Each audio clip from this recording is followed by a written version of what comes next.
Will a city charter school stay open or close its doors for good? The last-minute twists and turns as Baltimore Collegiate School for Boys' fate was put to a vote. The city council stirred up over the questionable conduit contract with BGE. New tonight, council members grilling deal makers after the utility requested rate hikes days after striking a deal with the mayor. How does the plan work for the students who are facing those struggles? Our team presses for answers on the proposal to cut funding from a program letting low-income families pick their children's school. Then immediate action to increase housing security after a string of violent crime. We're all taking this extremely seriously. Don't get used to the spring-like feel. We are tracking a dramatic drop in temperatures, and when we could even see snow this weekend. Live from WBFF in Baltimore, this is Fox 45 News at 10. Good evening, everybody. I'm Mary Bubala. I'm Kai Jackson. After an hours-long hearing and confusing back and forth from school board members, the Baltimore Collegiate School for Boys still doesn't know its fate. That motion passes with 10 in favor and 1 absent. So this conversation will pick up in the next upcoming meeting. The school is at risk of losing its charter. The board delaying the vote after weeks of uncertainty and 2 previous hearings. It comes despite school CEO Dr. Sonia Santelisa's recommending that the school stay open. Fox 45's Rebecca Pryor has been following this story for weeks now, and she joins us live with more on why the board didn't vote. Rebecca? Well, it was an unprecedented board meeting with 1 member missing. It allowed for a 5-5 deadlock. The board deeply divided over whether or not to renew or revoke this charter. As you mentioned last week, City School CEO Dr. Sonia Santelisa is urging the board to keep this school open. In discussing that recommendation, the board had a laundry list of concerns and conditions for the school, including bringing on more certified teachers, improving special education services, and hiring a city-approved financial advisor. But when it came down to a decision, the votes were tied. From there, they voted again to defer the vote, but were split still 5-5. Unsure where to go from there, they then went into a closed session to speak with legal counsel. When they came back out, they unanimously deferred the vote until their meeting on next Tuesday. So all in all, after about 3 hours of debate, no decision was made. The CEO of Baltimore Collegiate telling us he remains optimistic despite that outcome. That's their job, to have concerns. And so I want them to work that out. I want them to be able to be comfortable with supporting us. But I implore them to just think about what we do for the city. There's lots of parents who thank us for turning their sons around. In fact, the school tracks students who go on to high school. Baltimore Collegiate says their graduation rates are above 90%, while city public schools only graduate about 67% of students. Now, it's also important to note that the timing of this delay is not ideal. Baltimore Collegiate has a lottery the same day for kids applying to the school. The CEO says that they do plan to move forward with that lottery and hopes that the board ultimately comes to a decision in their favor later that night. Reporting live in Baltimore City, Rebecca Pryor, Fox 45 News. Rebecca, thank you. As Baltimore Collegiate School waits to learn its fate, Project Baltimore found 23 Baltimore City public schools where not a single student among those tested is doing math at grade level on state exams. Some supporters say if the board shuts down the charter school, which we don't know what's going to happen at this point, they believe poor performing public schools should close as well. The 23 or so schools where they have 0, and I've never heard that number in the entire history of me working with schools, 0 students who are proficient in math, and in some cases very low in English or language arts. And of course, those schools and the CEO should be judged and evaluated on what she's doing with the greater number of schools. We're not getting our money's worth, and as a taxpayer, I'm outraged. That brings us to our question of the day. If a charter school is forced to close, do you believe failing public schools should close as well? The poll just opened. So far, 100% of those who voted say yes. You can head to foxbaltimore.com/vote and click on the Polls tab to weigh in. You can also read more about the failures within those city schools on our website, foxbaltimore.com/Project Baltimore. Well, tonight, Baltimore City Council members demanded answers about Mayor Brandon Scott's controversial conduit deal with BGE. Leaders from the utility company and the Scott administration facing some tough questions during a hearing that lasted several hours. Do you believe that BGE will be able to service the conduit system at the same level that your team has been servicing it to date? Okay. It's really a yes or no. Are they going to? No, I was trying to go back through the different questions. Well, Fox 45's Mackenzie Frost is looking into what brought us to the hearing today. But our team coverage begins with Jeff Abel live with what happened at tonight's hearing. Jeff? Well, you know, suspicions have been swirling through City Hall for weeks over this conduit agreement that many council members insist they knew nothing about until the deal was done. At City Hall tonight, the anger over the multi-million-dollar deal with BG&E hit high gear. This is a tremendous gamble. I see nothing in the 2016 agreement or in this one that says BGE must give notice. I don't see anything in the agreements around ADA compliance. The agreement negotiated by the mayor's office gives BG&E broad control over the city's underground conduit system. City council members insist they were left in the dark about the agreement. And tonight, for the first time, representatives with BG&E appeared at City Hall to answer questions from the council. When we look at this agreement, we see an opportunity. Representatives with BG&E were questioned and re-questioned about the role BG&E will play under the new agreement. Other utilities who are also part of the conduit say the new agreement gives BG&E an unfair advantage. Under the agreement, BG&E has sole discretion on which capital improvement projects go forward. There is no provision for other conduit users to participate in the planning of projects and no requirement for BGE to take any proposals from other conduit users into account. Some council members complained about BG&E's questionable work history in the city. The fact that you're going to be going and doing much more work in our city and we're not going to get notice as residents that you're there is astounding. Others called for an ethics opinion surrounding the acting solicitor who helped draw up the agreement. While working in a previous job, she once performed work for BG&E herself. This is completely different. Conduit was never even a topic. After 4 hours, questions were answered, but not all concerns appeared to be satisfied. We are gambling the future of our system in hopes that BGE can perform and their contractors will perform at the same high level as DOT has been performing. Well, there may be little city council members can actually do about this. The mayor, who has majority control over the Board of Estimates, approved the measure last week. And tonight, the acting solicitor called it passed, saying it's passed, it's failed, it's done. We're live tonight. Jeff Abel, Fox 45 News.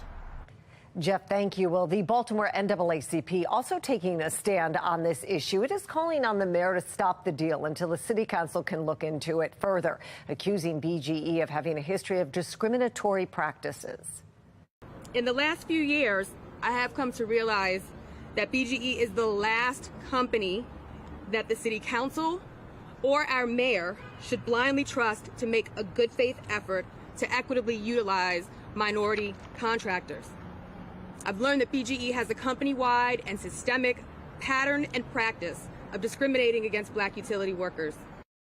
A spokesman with BGE says the company routinely exceeds minority hiring requirements, and says the complaints of discrimination are simply not true. This contract has been raising questions for weeks now. Fox 45's Mackenzie Frost is at the accountability desk. She highlights the key players involved and where the investigation into the contract stands. We're at the accountability desk, and let's go through some of the key players involved in this deal. Mayor Brandon Scott, he approved this deal on the February 15th Board of Estimates meeting despite significant opposition from several other leaders, including some inside City Hall. That's Jim Shea, the former city solicitor. And the city tells us that Shea worked on this deal with BGE, along with all the other legal issues before the city, before he retired in January of this year. This is Calvin Butler. He's the CEO of Exelon, but he was with BGE when Jim Shea was the chairman of a law firm that was working with BGE's parent company, Exelon, for their merger with Pepco in 2016. And it's this relationship that really had us wondering what's in it for Mayor Brandon Scott. So we asked him a couple questions, and here's what he said. Do you have anything to gain personally from this contract? Mackenzie, that's the most disrespectful questions you've ever asked me. No, I don't have anything personal to gain. I do what's right for Baltimore, not what's right for me. This is Ebony Thompson. She's the acting city solicitor taking over for Jim Shea after he retired. She too worked for the same law firm that Shea did, and according to her LinkedIn page, also worked on that merger between Exelon and Pepco in 2016. The relationship between Butler and these city leaders had us wondering a few things, so we sent questions to Butler himself.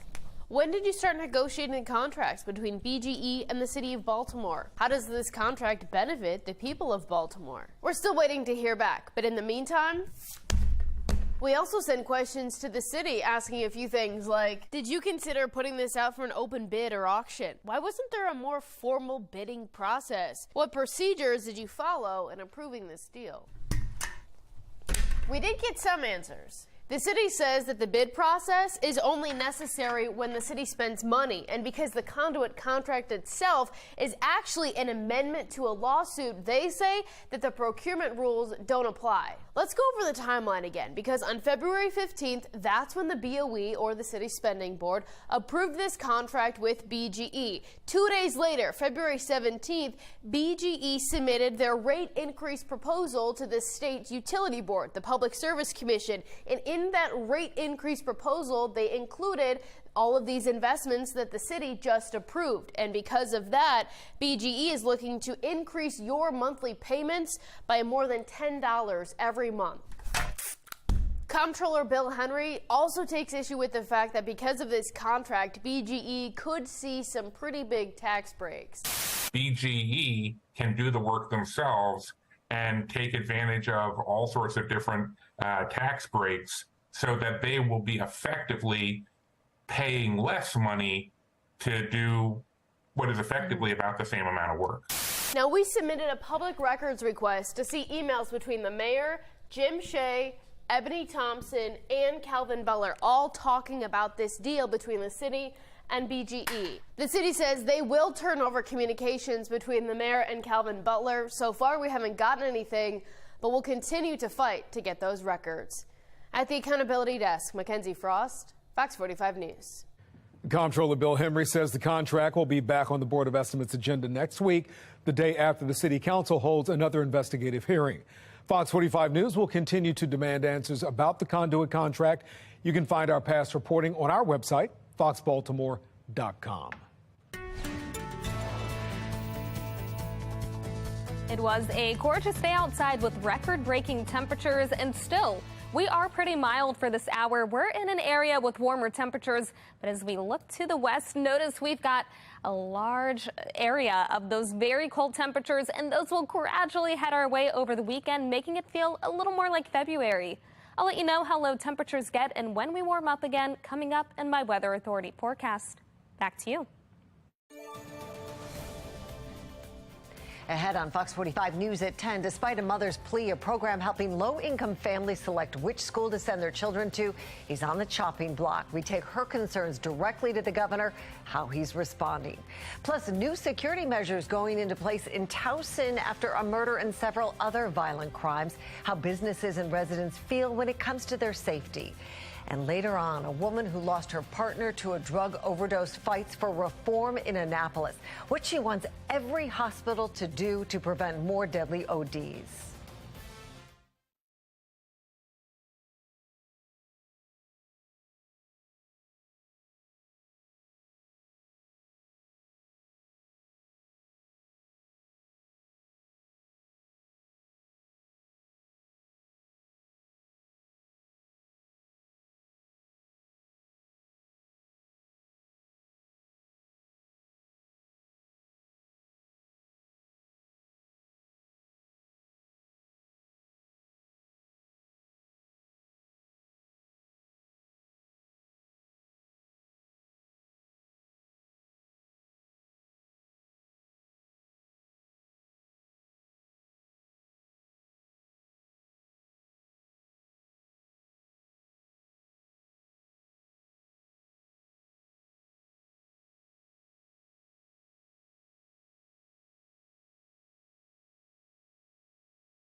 You may have noticed your phone buzzing earlier with an Amber Alert out of Prince George's County. We have an update for you.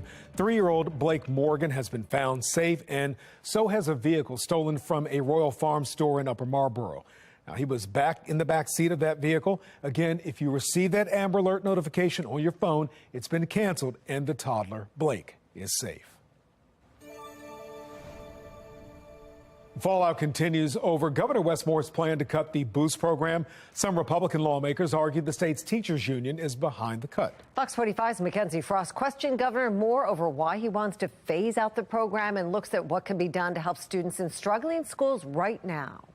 The Boost program provides scholarships to low-income families to take their child out of a struggling school and go elsewhere. Governor Wes Moore is looking to phase out the program, while Republican lawmakers here in Annapolis are trying to restore funding. And at the root of this debate, according to political analysts, is the powerful persuasion of money and support. The problems inside classrooms across the state find their way to the halls of the State House. It's really outrageous. We shouldn't be leaving these kids behind and their families behind. Were Republicans looking to restore the $2 million proposed cut to the $10 million Boost program. Governor Wes Moore looking to phase out the program launched to help lift low-income families out of struggling school systems. I can't imagine, and I don't want to think about what it would have been like without it. Like Nefertari Lee, whose son got a grant allowing him to go to a private all-boys school instead of Johnston Square Elementary, which is one of the 23 schools in Baltimore City where none of the students tested could do math at grade level. The school selections weren't great. I just don't think that this is an area that we should cut. We are ultimately cutting kids' futures if we do that. Democrats likely not moving on the efforts by their GOP counterparts to refund the program. So at this point, from your perspective, the legislation that was heard earlier today is essentially dead.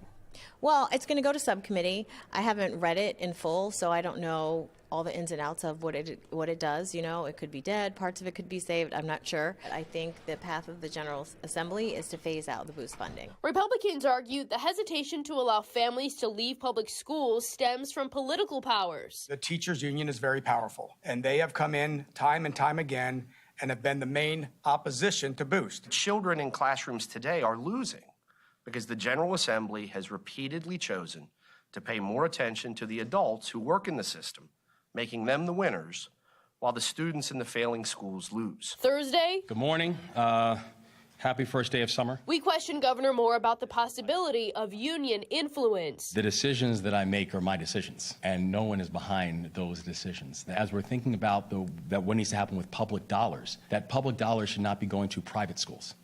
Public dollars are going towards ensuring that we're building a world-class public school system for all Maryland students. But those schools right now where those students aren't a world-class school.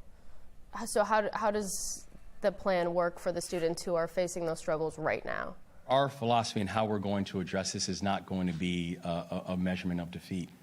We've got to make sure that we're working in partnership with the local jurisdictions. Campaign records indicate the Maryland State Education Association donated $6,000, the max allowed, to Moore in April of 2022. Then on January 11th of this year, another $1,000 donation was made. I think that in many ways, he's returning a favor to the unions for their endorsement. Political analyst John Deedy says the teachers union was one of the first big unions to back Moore on the campaign trail, and now potentially flexing power it didn't have during the Hogan administration. I think that something like this shows that the teachers unions definitely have a great deal of power in Annapolis, and they were shut out for 8 years where Governor Hogan didn't care what they thought. While the future of the Boost program remains unclear, Moore says the current participants will continue to receive their scholarships. The governor's proposed cuts are part of the budgeting process, and lawmakers have the ability to shift some money around. Republicans say they'll try to do that to restore the Boost program, but they won't be able to do that unless Democrats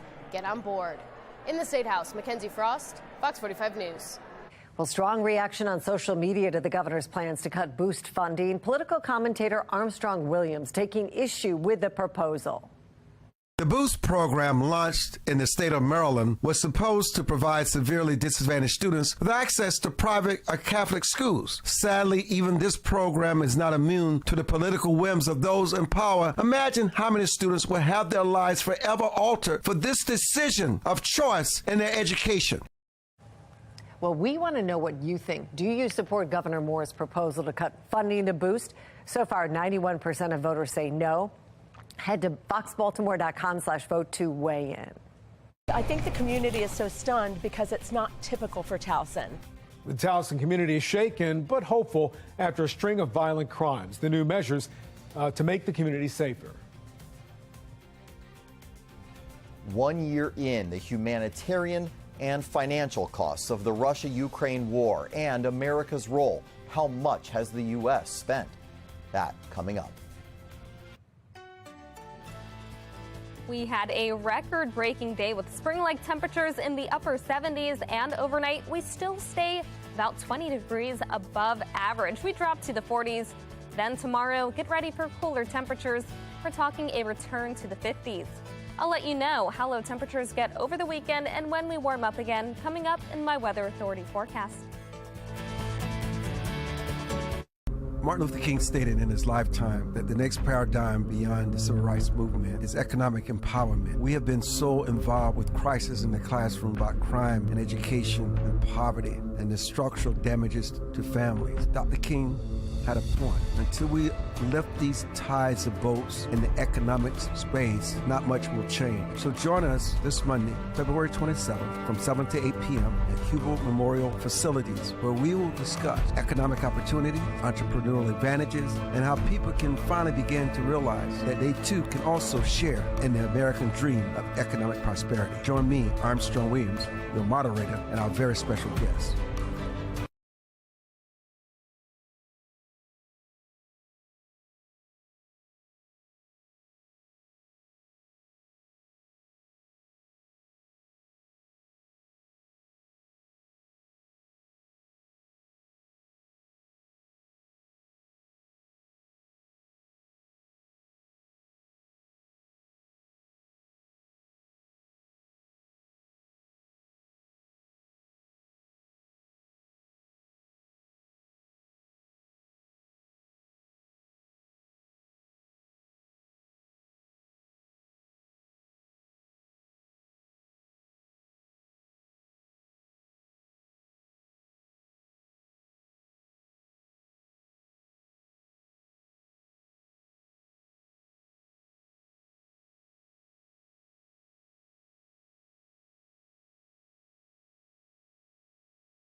Tomorrow marks 1 year of the Russia-Ukraine war, and we're getting a better look at the toll it's taken. But there's no way to know just how long this fight could last or how much it might cost. Sinclair's chief political correspondent Scott Thuman has more on these lingering questions. Leaders of Ukraine and Russia both paying tribute to the loss of life over the last year. Tens of thousands dead, millions displaced. And then there's the financial cost, too. America's bill somewhere around $113 billion through last year, with President Biden promising more. It's worth fighting for as long as it takes, and that's how long we're going to be with you. But is there a point where it's too much? I asked White House spokesman John Kirby. Nobody, believe me, nobody here at the White House wants to be having the same conversation a year from now. And looking back on 2 years of war, we want this to end as soon as possible. A negotiated settlement is probably the best way to get there. But Mr. Putin has shown no interest in negotiating in good faith. Last May, 60% of Americans supported government aid to Ukraine. It's now 48%. Certainly understand that some Americans have legitimate questions and concerns. But it's also important to remember that this war, though it's thousands of miles away, has already impacted life here in the United States in terms of the price of gas, in terms of contributing to the inflationary food prices. Chairman of the House Oversight Committee, James Comer, just sent this letter demanding proof to show U.S. money is being protected from waste, fraud, and abuse. And former President Trump at the site of that toxic train crash in Ohio Wednesday, criticizing President Biden's overseas spending. I sincerely hope that when your representatives and all of the politicians get here, including Biden, they get back from touring Ukraine, that he's got some money left over.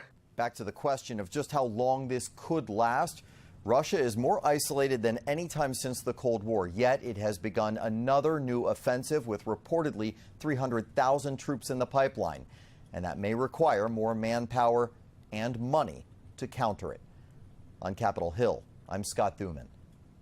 Police data shows Baltimore City seeing more than a dozen carjackings a day. What needs to happen to stop this troubling trend?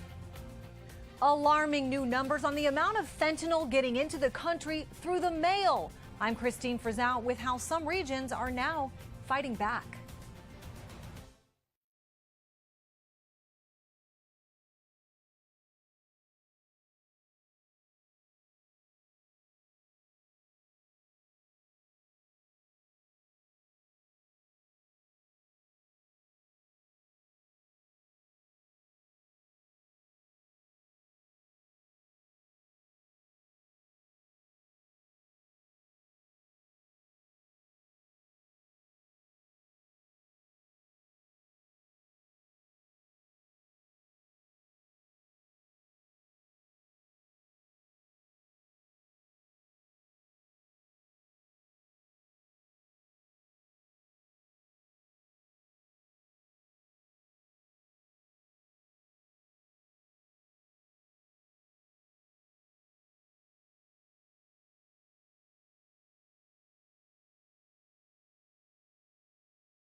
We are following three big stories at 10:30. New numbers reveal just how much fentanyl is getting into the U.S. through the mail, while Maryland lawmakers debate a bill supporters say would save people from overdoses. The changes that could be coming to local hospitals. There's a rise in the number of car thefts throughout the country, including Baltimore City. We'll take a closer look at the trend and what's being done about it. In Towson, business leaders are feeling hopeful after a safety walk last night.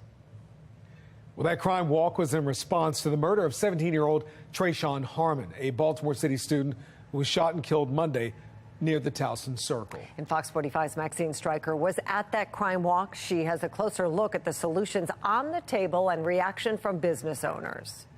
For the past several weeks, Towson has been grappling with a crime problem. Is it just a string of bad luck that in 2 weeks there's been 4 major incidences? Maybe. Perhaps. I really don't know where it's coming from or why it was so fast.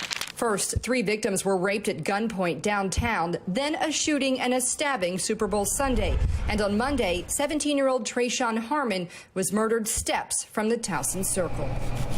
I think the community is so stunned because it's not typical for Towson. This is just not, so many incidents in such a short period of time is just not typical for our area. The community has been on edge, and county leaders are vowing to get ahead of the crime and ease their fears. Just coming here to enjoy things. You're going to walk tonight, to walk the walk literally, and show that Towson is, in fact, a safe place to live.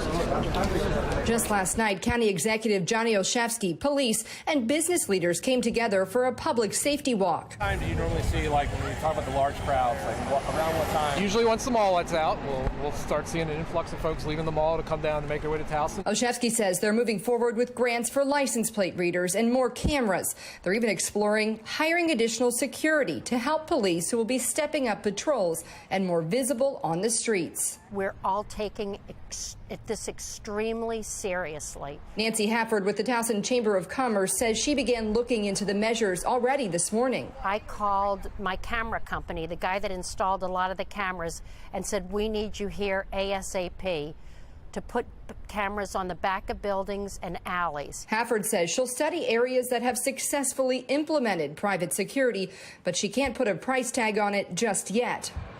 Meantime, anything that they do is great. We will definitely be behind them. Restaurant owners like Jill Pacco are hopeful crime will be curbed and business won't be affected. We just need to continue with the lighting.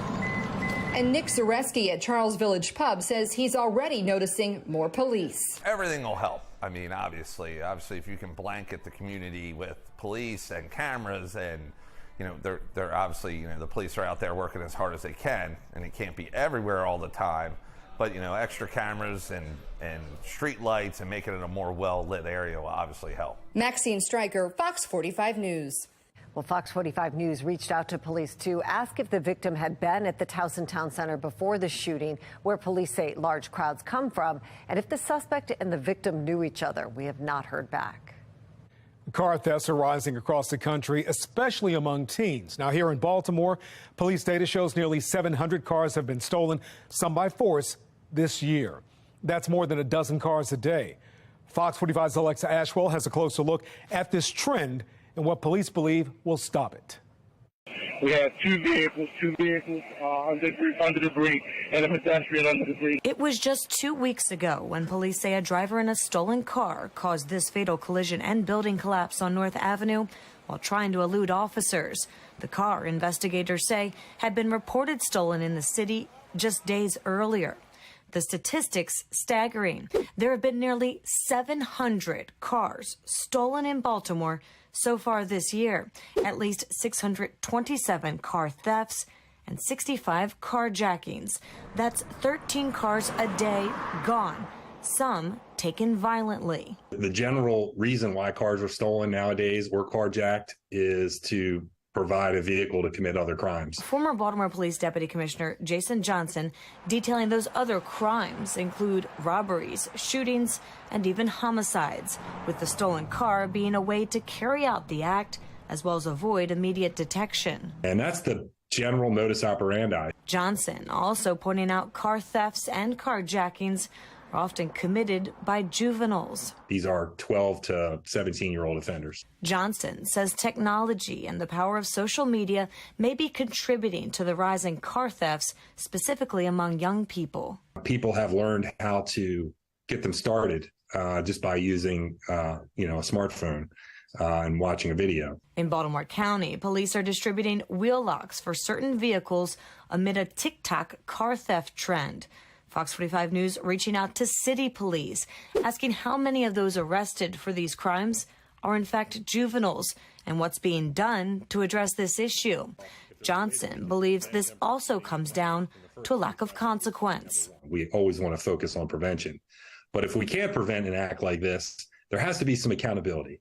And again, we are dealing with juvenile offenders here, and in the state legislature and elsewhere, there is this continued push to help young people avoid accountability.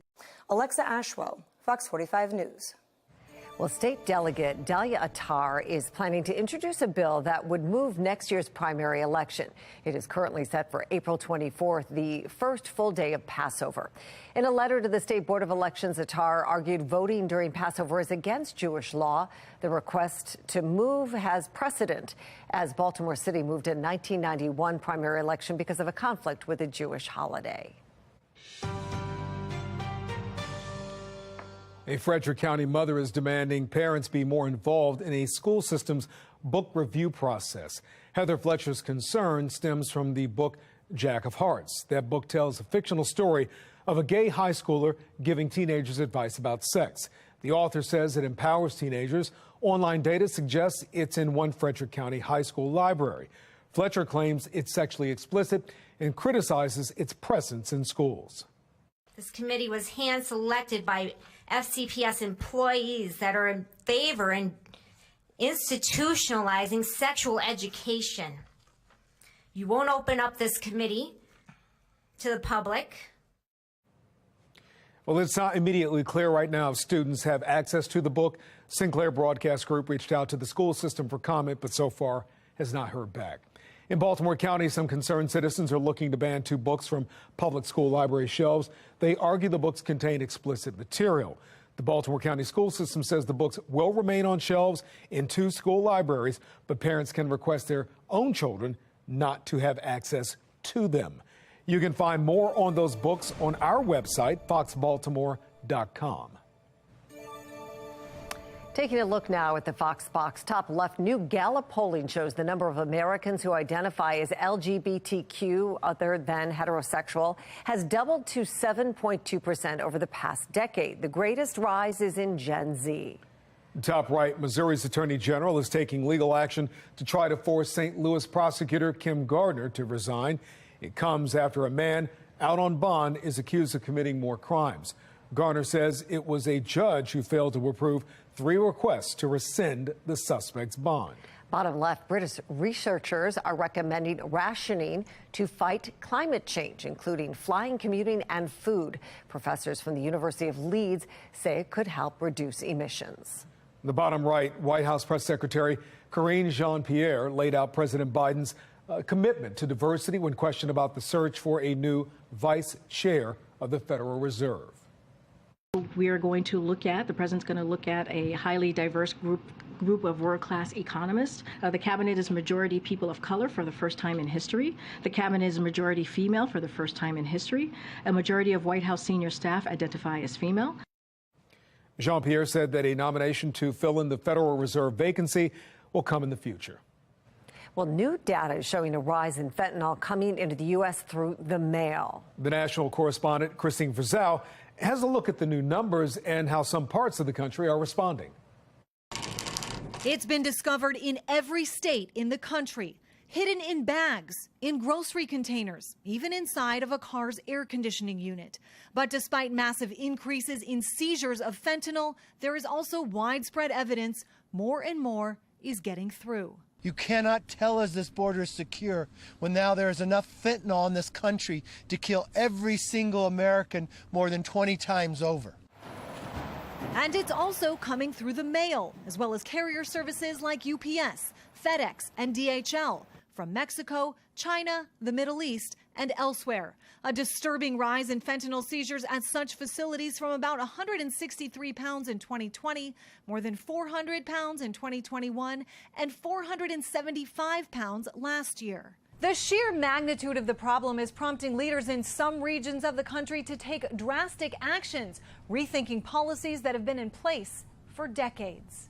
San Francisco, one of the country's most progressive cities, now weighing changes to its sanctuary policy on the books since 1989. It prohibits city officials, including police, from asking about immigration status or cooperating with immigration and customs enforcement in any way, except following convictions of previous serious crimes. If we are going to withhold the protection of sanctuary from someone for extortion or carjacking, I believe that dealing with fentanyl, the deadliest crime in the history of recreational drugs, should be on that list. Butler County, Pennsylvania, just this week overturning its sanctuary status with a unanimous vote from the prison board there. To have something actively working against you when you are trying to fire on all cylinders to keep your community safe, to have this out there and sort of be, undercutting everything you're doing has been very hurtful. A devastating crisis raging out of control, leaving local lawmakers looking for new ways to fight back. I'm Christine Frizzell reporting. The Maryland State House is debating a bill that would require emergency departments of hospitals to test for fentanyl every time the drug test a patient suffering from a drug overdose. A Baltimore woman who lost her partner to a fentanyl overdose testified before lawmakers today. She says this bill will save lives. At the hospital, Josh was pronounced brain dead. Several days later, his family and I got his urine drug screen back. It showed only cocaine, despite his family and I finding fentanyl in his apartment. It turns out the hospital had not tested for fentanyl. This bill is a simple and logical step that we can take towards addressing the fentanyl crisis in Maryland, and I truly do believe it has the ability to save hundreds of lives. A companion bill is working its way through the Senate. Coming up, disgraced attorney Alec Murdaugh takes the stand in his own defense, why he says he wasn't fully honest with police on the night his wife and son were killed. A Maryland man wanted in a fake COVID vaccine scandal. The efforts to track him down and what we're learning about the scam in tonight's Maryland's Most Wanted.